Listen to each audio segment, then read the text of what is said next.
we've been covering a lot of these crazy stories that have been coming out. And how many times have we told y'all that what we are looking at right now is a white supremacist administration that does not give a damn about black people. The actions they have taken are perfectly clear when it comes to denigrating, ignoring black people. Well, this year, the United States celebrates its 250th anniversary, and already MAGA is doing all their part to erase black people from this history. So the plan was it already decided that two African Americans were going to be honored being on a U.S. coin. And one of them was Frederick Douglass. These will be put out by the U.S. Mint. Well, of course, now we know the Maryland-born Douglass, born a slave, the unbelievable life, career, orator, newspaper publisher, all those different things. But Trump and his white folks said, nah, we're not doing that. Well, joining us right now is Ventress Gibson, the immediate past director of the U.S. Mint, to talk about this here.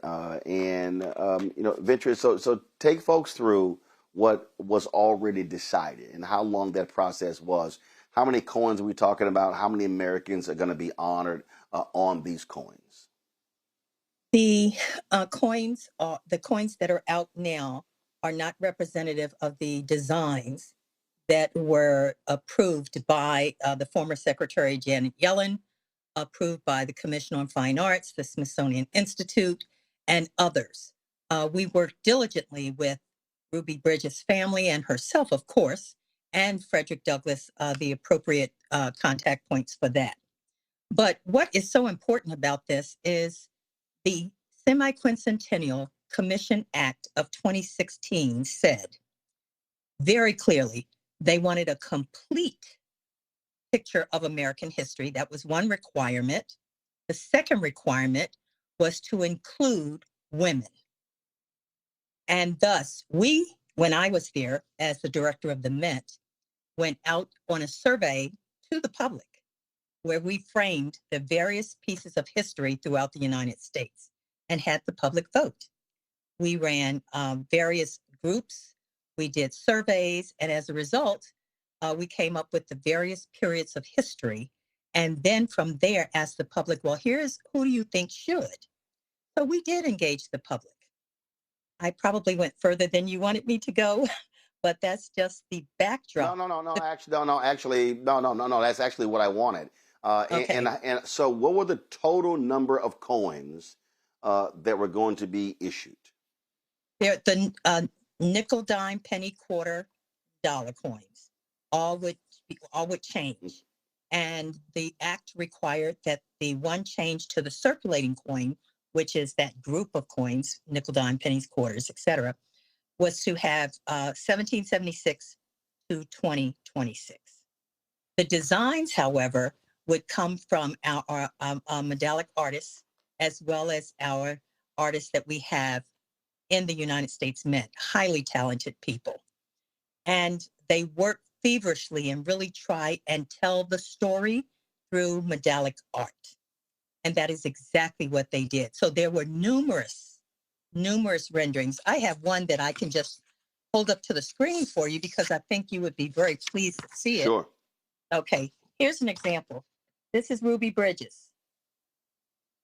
So those are two different designs that Ruby approved. And what we do is after we've worked with her and her team and our artists, we then take these designs and they go out for review and approval external to the Mint and external to the family and others. It comes back, here's what we want. And then we prepare a package with the Secretary's coinage task force, advisory committee, that principally makes recommendations to the Secretary. And that was approved, and we began the work. Because remember that the bill was signed in 2016. The work began in 2022, putting everything together for us, that is. And it takes about 18 months to pull this off. And all the number of designs, remember, we're talking about 250 years of history. We also made sure that we included the Native American population so that we had that story. And I was honored to have worked with the U.S. Treasurer who at that time was Lynn Malerba, and she was a chief of an Indian nation, as they affectionately referred to it as. But more importantly, the designs were in the 20s and 30s because we wanted to make sure we captured the essence of what exactly our history should say. And I have to tell you, if you saw these designs, the voting rights, women, the abolitionist part of our history, and it was nothing negative. It was all positive because, Roland, the reason why I wanted to come and tell you guys this today, I am floored at what I see, that the tapestry and the richness of our country as it relates to us as a people, African Americans, Black Americans, whatever we want to use today. The bottom line is this: we have been cut out. Cut out. We aren't, the Treasury's not even following the legislation. And I find it unacceptable. Another pin in stopping us from moving forward, eliminating us from Well, history.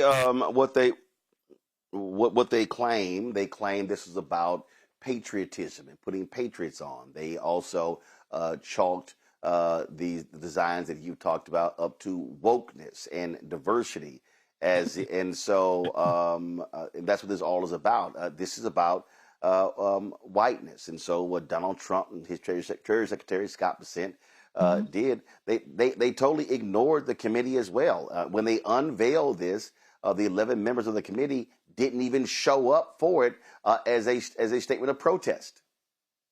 Well, here's another to add to that. The law requires us, as well, I'm no longer with the Mint, but it was the best job ever. I loved all the work we did there, especially for connecting America through coins. But the bottom line is this president violating the law and having the Mint put his image on a coin, a circulating coin. And the reason why it infuriates me so is the law says no living president shall go on a coin. So I want to offer, okay, if you want to put Trump on there, a significant part of our American history is that we had an African American president and an African American vice president. That's historical for all of our 250 years. And yet, a living president like the one we have in office is really trying to erase us as a people. And we've got to do something different, Roland. That's why I decided I was going to find out who else can I tell that this has got to stop.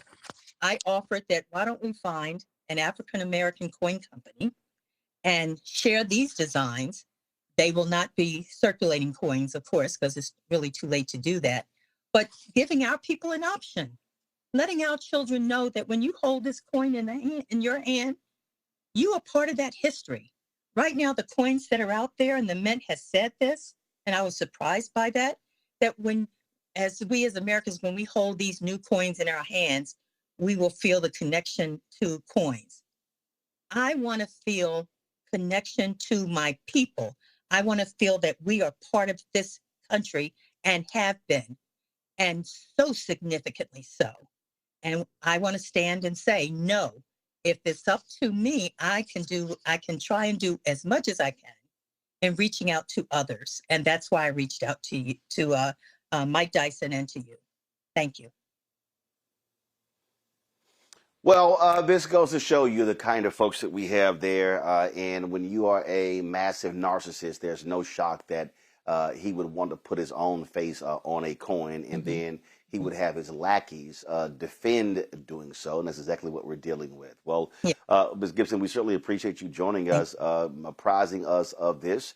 And we certainly hope, as a result of this, more people become aware of this. And of course, we'll be pushing this out through all of our social media channels as well.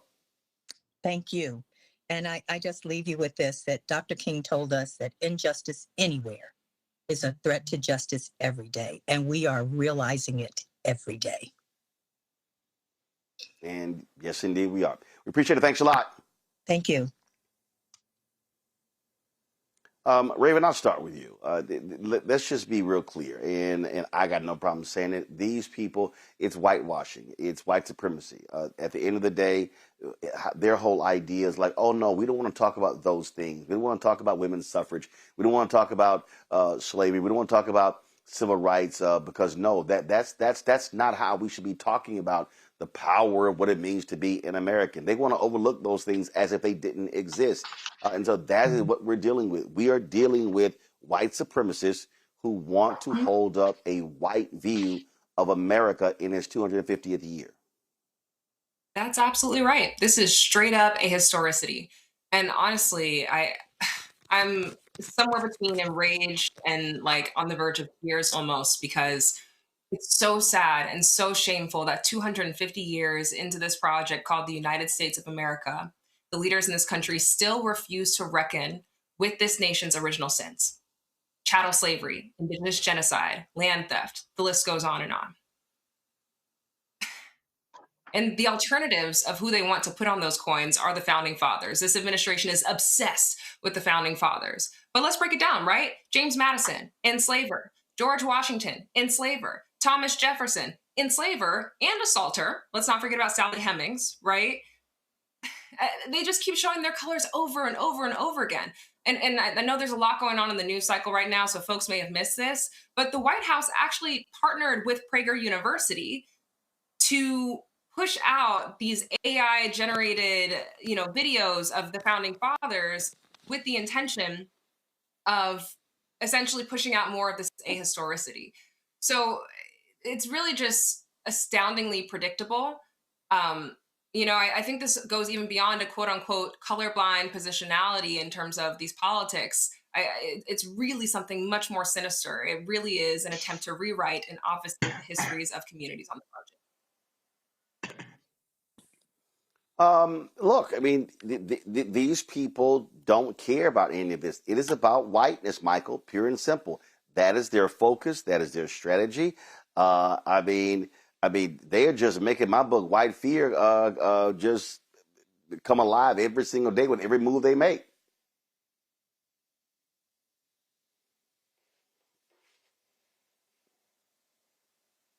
Can you Michael? hear me?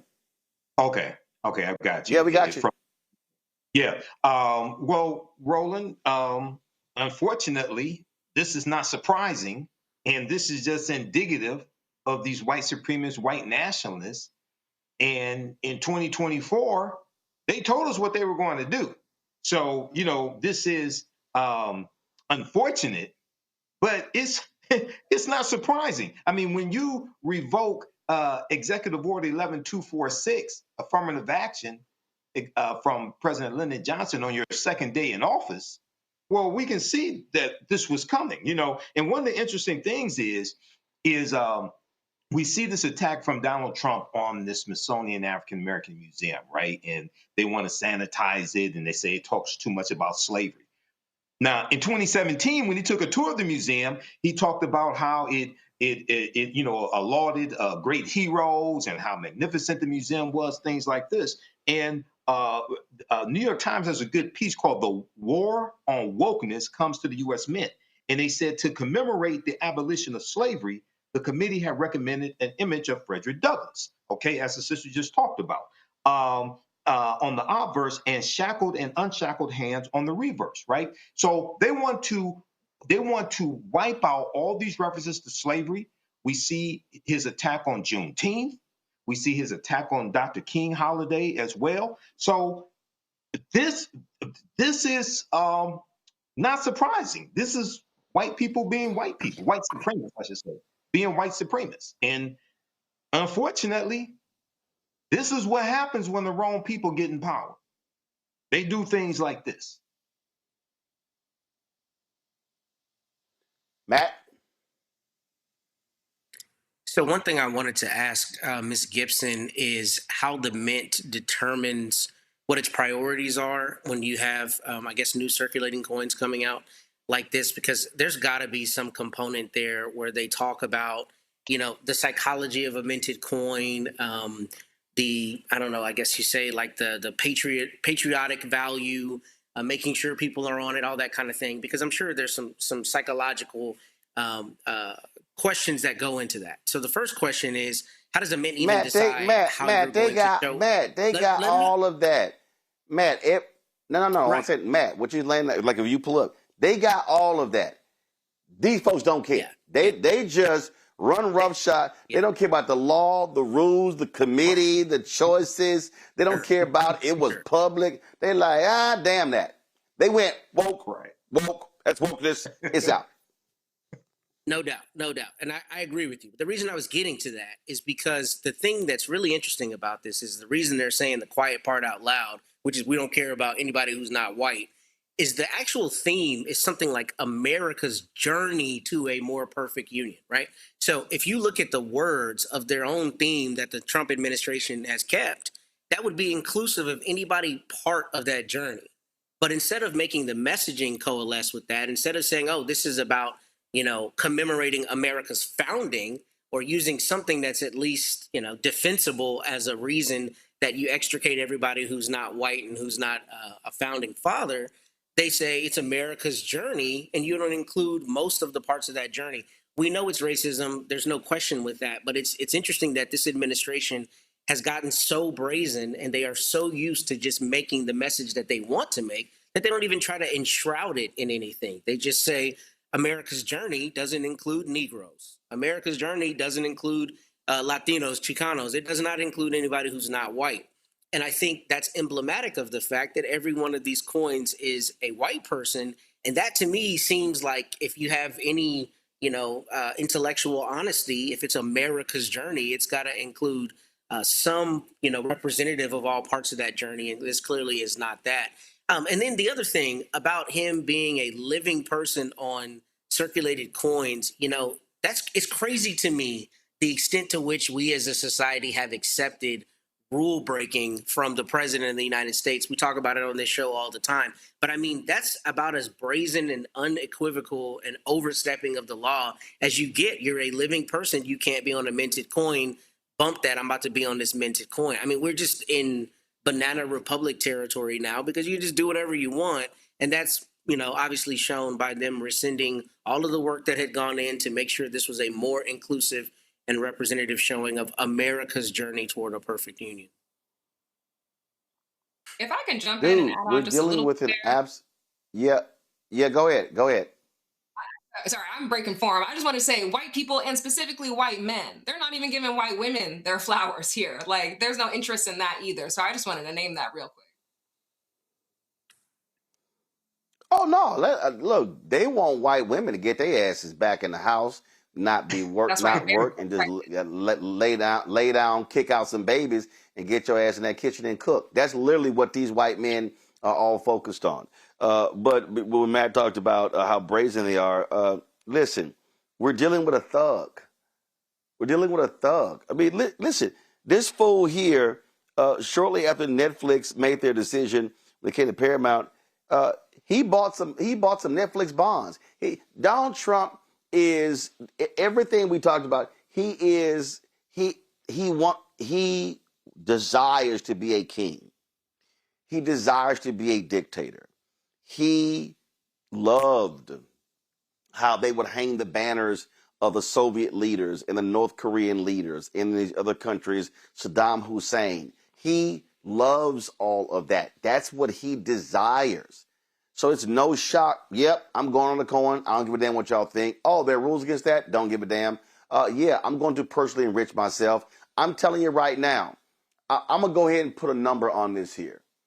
By the time of the inauguration in January 2029, I believe Donald Trump is going to, and with his children and everything, he is going to enrich himself to the tune of $20 billion. And I believe that is being conservative. I believe that they are going to do deals. They do not care. They are brazen. They are robbing this country blind in the daylight with a flashlight. And so everything is about this man's ego. Everything is about his ego.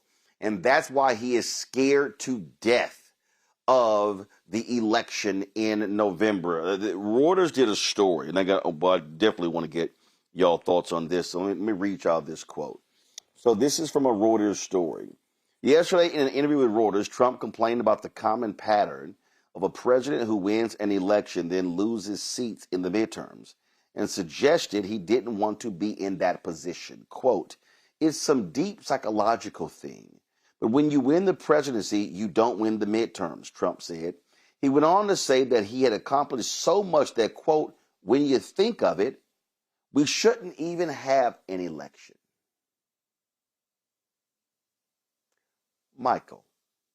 Oh, I'll take this one first. Absolutely. And he doesn't want to have an election. Well, that's why I He call will your damn probably do name. That's why I What'd call you your say? name first. Right. No. That's why I call your name first. Right. Okay. Yeah, he doesn't want to have an election. Right. He would try to do everything he can to make sure we don't have an election in 2026. And if there is one, expect him to deploy the National Guard to have ICE running rampant through cities that have high African American populations, Democratic cities, like he is now. What's going on in Minneapolis right now, that's the dry run. That's the test. That's so they can get everything together. And in the New York Times article, the extensive New York Times interview he did, I think they interviewed him for about an hour, like 1 or 2 weeks ago. He said something to the effect that he regretted not seizing the voting machines in the previous presidential election, right? So he's signaling. I've said this before. I've said this for years. Everything that Trump does, he tells you ahead of time he's going to do it. The problem is a lot of people don't believe him. And I'm telling you right now, as Stephen Bannon said, they figured out 6 or 7 ways for him to serve a third term, or however they want to phrase it. They're going to try to run that game too. I'm telling you. Yeah. So I believe them. Absolutely. They're going to try. We got to fight harder. Raven, we have to stop them. Yeah, Raven, White House chief liar in chief, Carolyn Levitt, when asked, she's like, "Oh, he was just playing." No, he wasn't playing. And also, even if he was, what do you mean he was just playing? That's the president of the United States of America. You don't play about that. And we have precedents for this, right? Did we forget about the big lie? Right? Like, this man has already shown us that he is a horribly sore loser. And when he doesn't get his way, he will do everything in his power to usurp the legislative precedents and the decisions that constituents made when they went to the ballot box. This man is a sore loser, and he absolutely will do everything in his power to rig the midterms if we do not fight back like hell. 100%. He's made awful decisions since he's been in office. The one big beautiful bill, more like the big ugly bill, the big bodacious bill. Folks can't afford their health care. Folks can't afford their groceries. Folks can't afford their housing. Are we great yet? Did we do it? Was this worth it, y'all? Putting this bigot in office? Because where one form of bigotry exists, all the other forms exist too. And at the core of all of this is class warfare. This is a man who is a billionaire. He's 4 other billionaires. And to your point, Roland, he is using his positionality of power right now to further enrich himself. Let's talk about crypto. Let's talk about the Genius Act. Let's talk about all those loopholes. Let's talk about how he's already enriched himself. Billions of dollars. This is not abstract. It's happening in real time right in front of us, but so much is transpiring at the same time. It's like a blitzkrieg. It's hard to identify all the evil stuff that's going on because it's happening too fast. But let's not be confused. This is not business as usual. And we need to be real intentional about midterms coming up here in a couple of months. Matt, there's nothing with MAGA I trust. Nothing. I don't give a damn what it is. They absolutely want to steal elections. They absolutely don't want to be held accountable. And what Trump is really angry about, dude, you mad because the public ain't buying your BS. The public has said that the last year has been a failure. And then he was begging Republicans, don't lose, because y'all lose, they gonna impeach me. Please, we can't have that happen. I'm like, impeach his ass. Let's go. Yeah, affordability is a made-up Democrat word, right? Even though in the election you were talking about how you're gonna put a chicken in every pot, proverbially. But look, here's the truth of it. Since before he was running again, or when he started talking about running again, I said exactly this. This man is gonna come in and say, I'm finna be president as long as I want to be president. And I say that tongue in cheek, but this is what we're trending toward.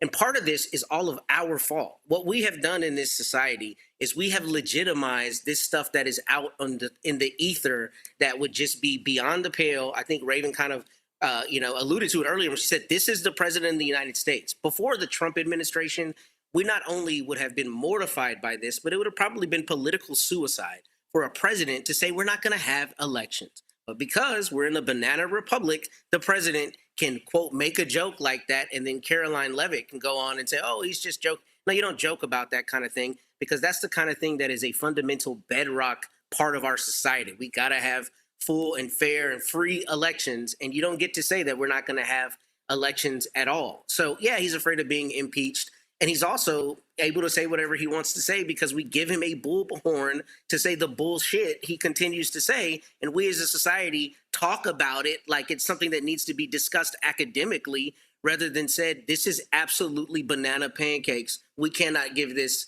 a second of our time because it's not a thing that should be discussed or given any credibility.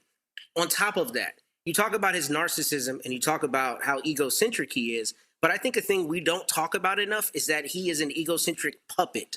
It's James Blair and Stephen Miller and all these crazies who've laid in wait for all of these years to have the perfect person be their bullhorn and their mouthpiece to go out and say all of this insane stuff and to say the quiet part out loud that a lot of people are thinking in their rooms at home when they are tired of seeing Black people take their country.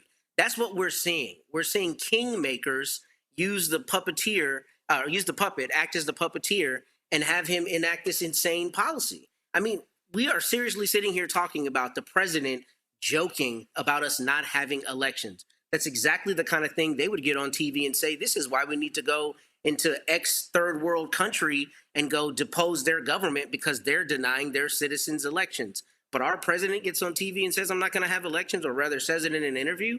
I mean, I don't even know what we're doing discussing this, because this is the kind of thing that we have come to as a country that we should never have countenanced, and we should never give any kind of time to discuss this kind of stuff. I mean, I know we have to, but we shouldn't be doing it in the way that we are, which is giving it any credibility, because it's absurd.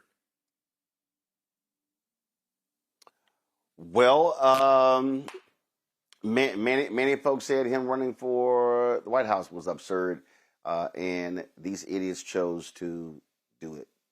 Hello, I'm Isaac Hayes III, founder and CEO of Fanbase, and I'm here with a very important message. We are at a turning point in the Black community where we must have equity in the apps we use that scale to billions of dollars. But this time, we own the infrastructure, we own the culture, and we shape the future. And Fanbase is the future.